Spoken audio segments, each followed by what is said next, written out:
Nous sommes mardi 23 septembre 2014, il est un peu plus de 10 heures au Sénégal. Bonjour à tous et bienvenue dans cette édition. Dans l'attente de pouvoir quitter Dakar, les pèlerins vivent dans des conditions difficiles au hangar de l'aéroport Léopold Sédar Senghor. Sur place, il n'y a pas suffisamment de toilettes et autres commodités pour satisfaire tous les pèlerins qui affirment vivre dans l'insalubrité la plus absolue. Reportage Mbaké Amar, Diafaraba et Alioune Diagne. Hangar des pèlerins de l'aéroport Léopold Sédar Senghor, les conditions d'hygiène sont jugées peu satisfaisantes, et ce, suite aux nombreux vols reportés. Ici, il y a de la saleté, surtout en ces temps de maladie d'Ebola. Nous sommes des êtres humains, non des animaux.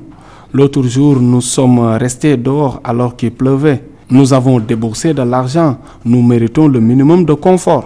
Mettre à l'aise.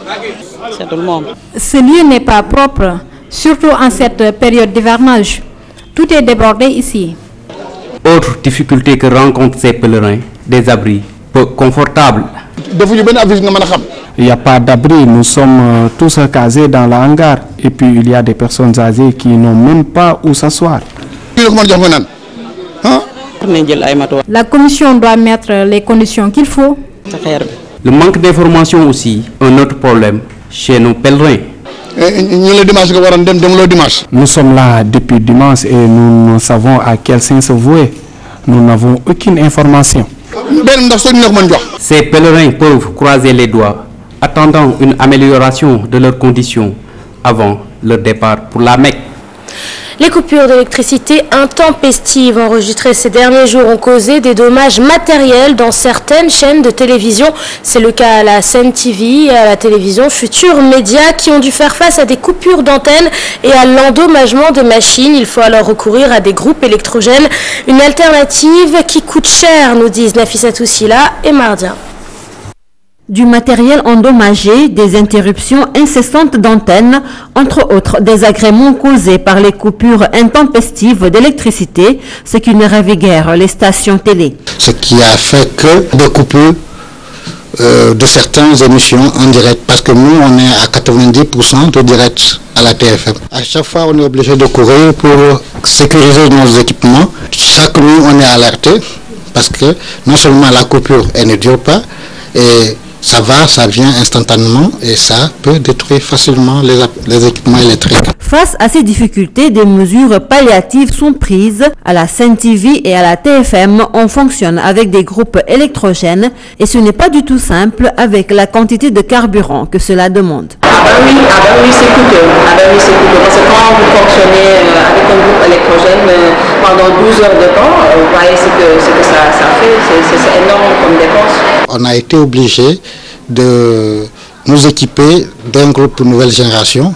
Malgré ça, vous savez, quand les coupures sont intempestives, même le groupe à un moment donné ne tient plus. Le fournisseur d'électricité est ainsi interpellé pour un fonctionnement plus efficient. Nous, ce qu'on peut juste leur demander, c'est de respecter le contrat.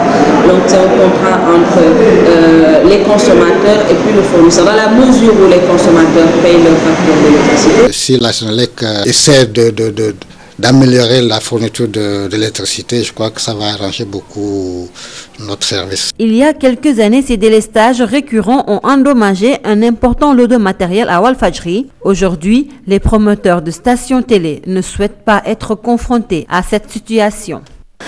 Passons à présent à cette information qui vient tout juste de nous parvenir en ce moment même sur la VDN. Des étudiants du privé commencent à brûler des pneus et à bloquer la route. Ils revendiquent le non-paiement de leur bourse. Alors nous essaierons de rentrer en contact avec l'un de nos reporters qui s'est rendu sur place dans cette édition. Nous y reviendrons dans un instant dès qu'il sera en ligne avec nous. Vous l'avez sans doute remarqué, il est de plus en plus fréquent de recevoir des SMS de son opérateur téléphonique. Une situation qui ne plaît pas à certains consommateurs pour qui le contenu de ces messages pousse à jouer au jeu du hasard. Ils dénoncent le mutisme de l'ARTP et des associations consuméristes dans ce reportage signé Pape Faraning et Tierno Laurent Mendy. C'est ce bruit ahurissant des SMS envoyés par les opérateurs de téléphonie mobile qui fait sortir ces consommateurs de leur gond. Ces SMS ne me plaisent pas du tout. Je ne veux plus en recevoir parce qu'ils me dérangent constamment. Ce n'est pas normal. Même en plein sommeil, on vous envoie des SMS. Je veux que ça s'arrête. C'est une violation de mon intimité parfois, parce qu'il y a certains moments où tu es en rendez-vous ou n'importe où d'autre, un SMS qui arrive, alerte, qui n'a aucun sens. Le mode de communication de ces opérateurs est déploré par les clients, mais surtout le contenu des SMS. Du goal et les hasards, tu vas gagner une villa, une voiture ou bien des trucs comme ça. Il nous fatigue quoi. Si tu ne comprends pas, tu vas jouer et tu vas perdre beaucoup d'argent. Les opérateurs aujourd'hui essaient de maîtriser leur budget de communication et ils essaient de réduire les campagnes de publicité qu'ils mettent, un moyen de substitut par rapport aux dépenses qu'ils font habituellement en termes de communication. Selon les consommateurs, il y a anguille sous roche, car le mutisme des autorités est inquiétant. Aujourd'hui au Sénégal, le problème c'est qu'il y a un certain laxisme de toutes parts. Donc les autorités sont là, un budget est dégagé pour ces autorités compétentes, mais ils ne font pas le boulot. Ils défendent l'intérêt des consommateurs en dénonçant ces pratiques. Pour ces consommateurs interrogés, la recrudescence de ces SMS est un abus. Et face à cette situation, ces victimes des SMS exigent un arrêt.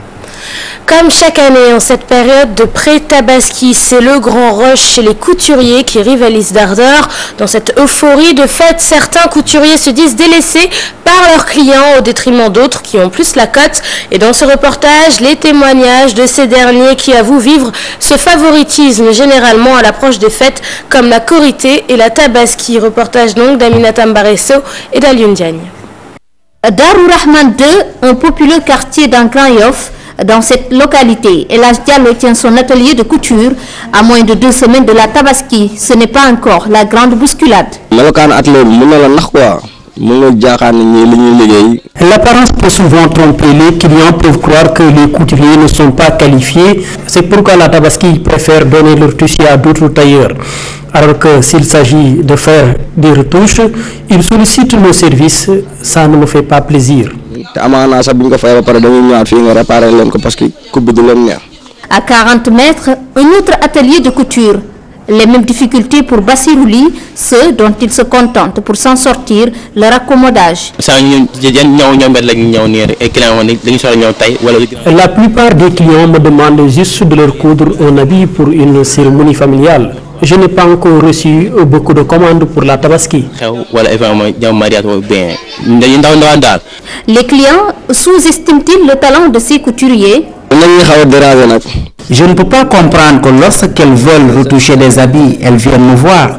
Mais dès qu'elles ont des commandes pour la Tabaski, elles vont voir d'autres couturiers. Je trouve ça malhonnête. Ce que les gens ne comprennent pas, c'est qu'on peut avoir un atelier mal disposé et confectionner de belles tenues. Ce n'est qu'une affaire de créativité.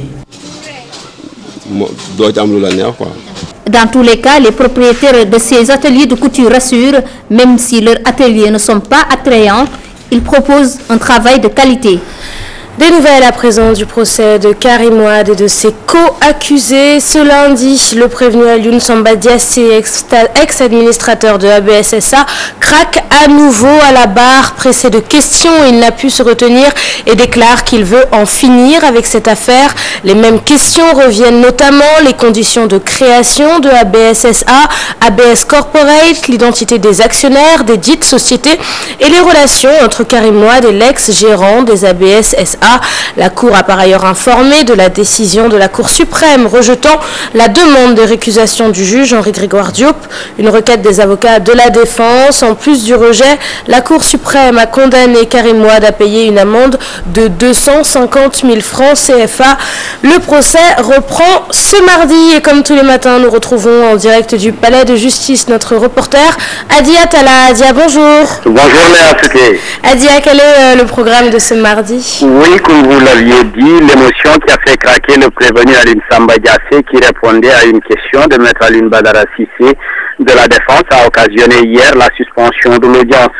Celle-ci vient juste de reprendre ce matin. C'est le 5e interrogatoire de l'ex-directeur de ABSSA. Les avocats de la Défense vont poursuivre leur série de questions et ce sera ensuite au tour du parquet s'il le désire d'apporter des répliques. Et on passera à la confrontation des 5 prévenus, à savoir Aline Samba Diassé, Karim Ouad, Mamadou Pouy, Mbaye Ndiaye et Pierre Agboba. Ibrahim Abou Khalil Bourgi, dispensé, ne se présentera pas, même s'il constitue une pièce maîtresse dans le dossier, parce que son nom est toujours revenu dans les débats. Des débats avec des questions, pour la plupart, ne sont que des redites stratégiques, disent les avocats, parce qu'elles permettront la manifestation de la vérité. Selon certains d'entre eux, un coin du voile qui entoure le procès est levé en écoutant les réponses d'Aline Samba Diassé. Et ils ont bon espoir que le procès va avancer. Des témoins attendent aussi leur tour à la barre. Ils vont se succéder après la confrontation des prévenus qui va sûrement durer à longueur. L'audience vient de s'ouvrir, présidée par le juge Henri-Grégoire Diop, dans une salle d'audience à moitié pleine, comparée aux précédentes, Léa Ndiaye.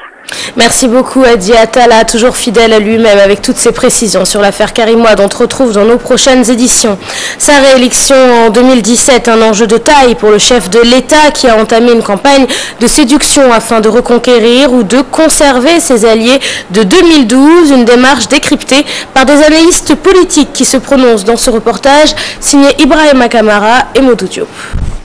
Entre le discours politique et la démarche politique, on note souvent une grande différence selon ces analystes.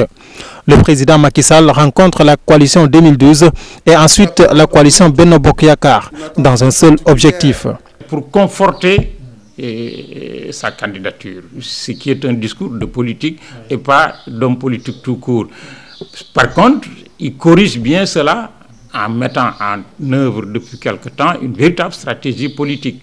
Le cas du Parti socialiste au sein de Benno Bokk Yakaar reste toujours une addition des sigles incohérentes.